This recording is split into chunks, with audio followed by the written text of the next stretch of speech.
का डार्लिंग का करे यहाँ आया घास खाए घास खा बुका यहाँ लै ले तू घंटा में।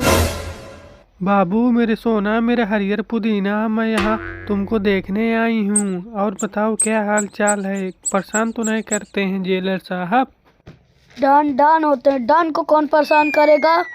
ठीक है डॉन। और बताओ बीड़ी उड़ी पिया था कि ना, कि बंद कर दे यहाँ? बेबी बीड़ी बंद कर दिया। कब छुटवाओगी, कब मुझे यहाँ से बाहर करवाओगी?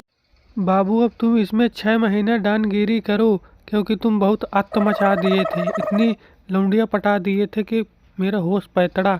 6 महीने तुम यहाँ रहो तब तुम्हारा दिमाग खुलेगा। उठा पटक दे छितरा। जब वही बताओ तू हमके छुड़वावत कभी यहाँ। सबर करा 2 महीने सबर कर, 2 महीने बाद तो का छुड़वाओ। अबे तुहार मस्ती दूर हो जाए फिर छुड़वाओ। ज्यादा मस्ती तू करता, दिमाग तुहार खुला ना है। जब तुहार दिमाग खुले तब तो का बताओ। का हो डार्लिंग, ये करबू मार डलबू ऐसन करा जाता है। ऐसे तू करबू तो हम कब तक जियब। हमका तुहार आकड़ा ठंडी करे का है बस। आकड़ा जहाँ तुहार ठंडी था हम अब तुहार जमान लेके तुहार लेके चलब बस। आकड़ा तुहार ठंडी हो जाए बस।